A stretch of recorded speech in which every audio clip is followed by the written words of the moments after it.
I am now creating weekly exclusive content for Patreon, so if you are interested in that, go check out the link down below.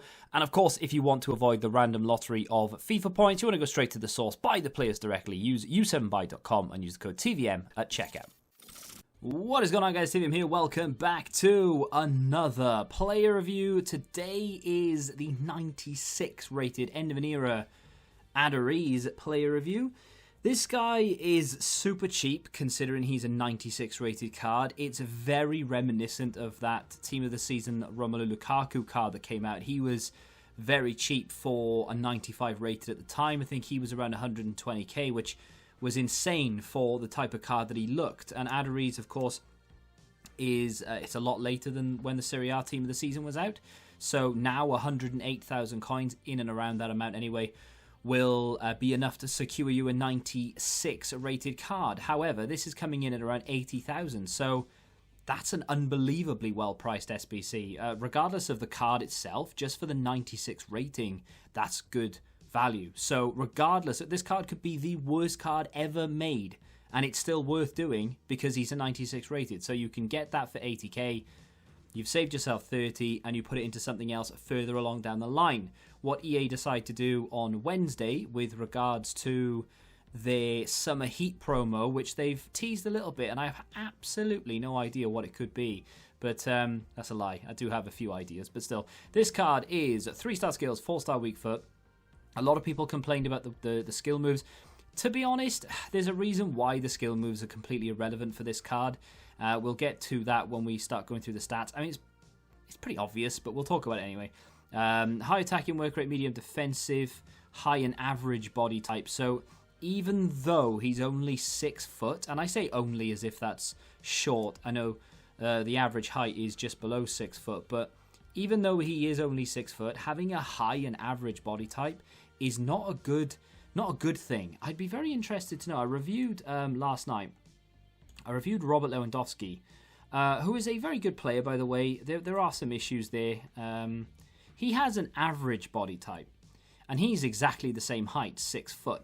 So I'm not going to do a direct comparison. I say that, right, as if I shouldn't be doing a direct comparison.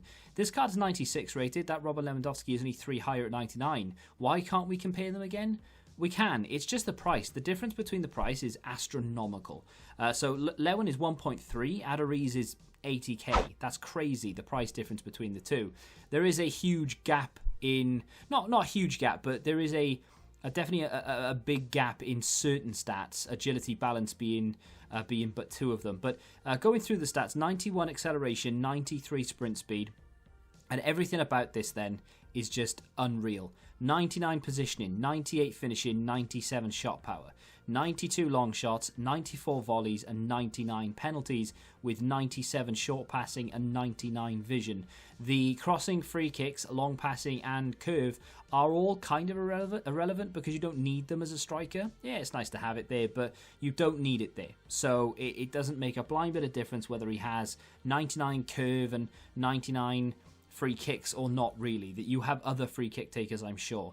99 reactions, ball control, and composure, with 96 dribbling, perfect heading, perfect physicals, apart from the 66 stamina, the 70 agility, and the 66 balance. Those 3 stats by themselves are enough to almost crush any hopes you have of this card.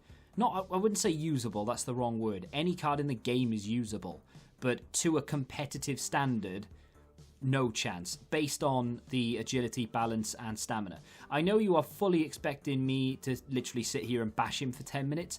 Not going to happen. I think in-game, he offers a few things that are quite good. So, for example, his shooting, his shot power in particular. Some of the hardest hitting shots I've seen. He can really, really lash that ball. I don't know, actually, what the boost is over the 82. So that's a considerable boost, you know. So he has had a 14 long shots, 15 shot power, 15 finishing in terms of boosts, which is just phenomenal. But he can hit them really, really hard, which is almost invaluable in a striker, really, to have, especially in FIFA, not so much in, well, maybe in real life, but in FIFA more than anything. If you have the accuracy and the shot power, chances of the goalkeeper getting anywhere near it are just slim to none, and you are going to be able to score time and time again with Aduriz if you can get him into the position, because that is unfortunately the trickiest thing about this card.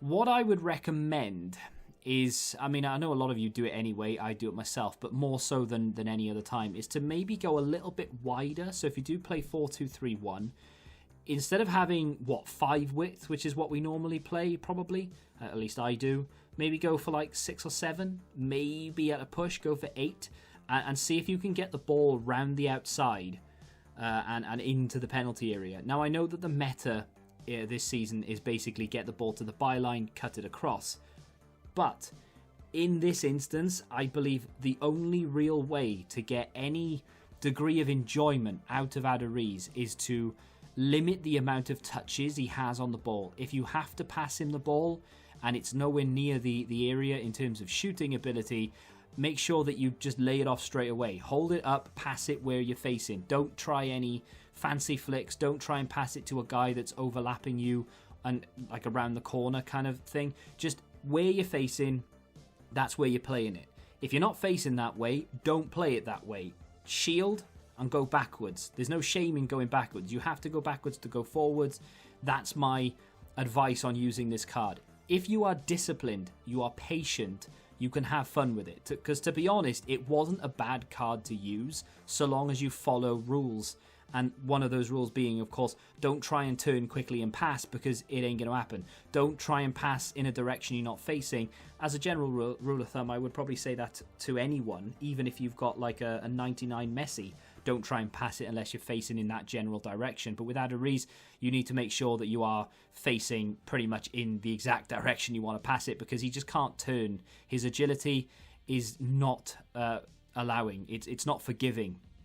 So that's the real problem, and the only problem, in my opinion, is just his mobility. The stamina, that I guess, then I suppose comes on top of that. That's not really a game mechanic thing. That's not how he plays in game. It's just a case of if you are trying to feed him the ball and you are constantly hitting the counter, he is going to run out of steam. Whether you give him the ball or not, it's his work rates, right? Because he's got a high attacking work rate.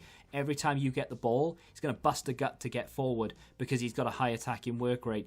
If you tell him to stay forward, which is my recommendation, the medium defensive work rate shouldn't really do an awful lot to the stamina. It will do, but it won't do an awful lot. And if you tell him to stay forward, his starting position should be as far up the pitch as possible.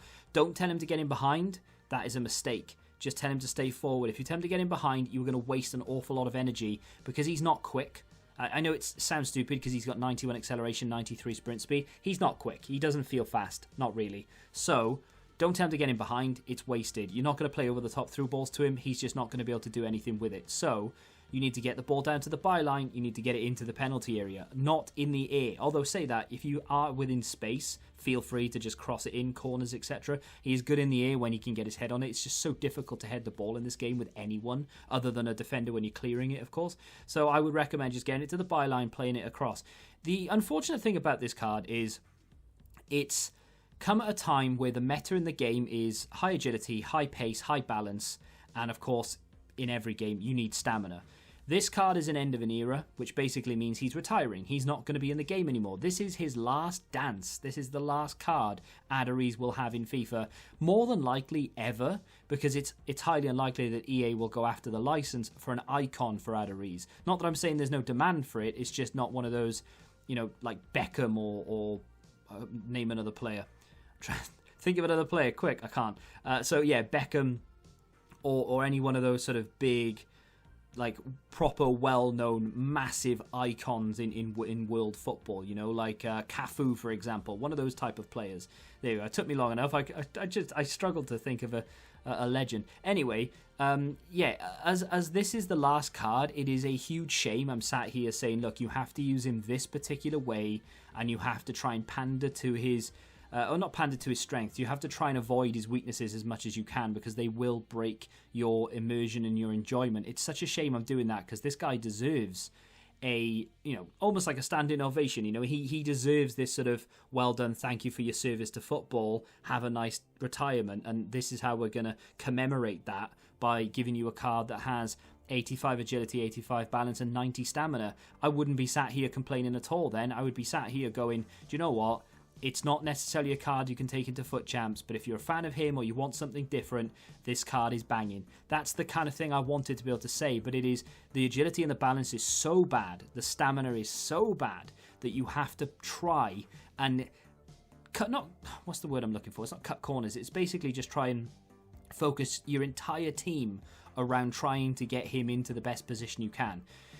In doing so, I think if you're not used to playing that particular way, by the way, you will end up scoring more goals than you normally do. And when you go back to your main team, you may end up trying that just naturally without even thinking about it. And you may end up scoring a few more goals because there are cards that are better than Aduriz in terms of mobility and such. And well, maybe not positioning, because Aduriz's positioning is very good. His finishing is very good. His shot power is unbelievable. His positioning is the key to this as well, because he is always in the right place at the right time for the cutback, for the early cross. So, you know, it's not a card that I would go out of my way to use again, but it's not it's actually far better than I thought it was going to be. And once you play simple football and you don't try and do fancy dancing through players and movement and all the rest of it, you can score goals. You can enjoy yourself. It's just a case of don't take it into champs. If you're in a high division and maybe you're not that great and you struggle to stay in the high division, maybe just use it in friendlies. But yeah, shame they couldn't go above and beyond for Aduriz, but it is a decent card at an unreal price, and I would recommend it just purely on the price, to be honest. If you've used it, let me know what you think. If you have enjoyed the review, hit that like button, subscribe to the channel, and until the next time, goodbye. Football Index, the game changed. Download the app now.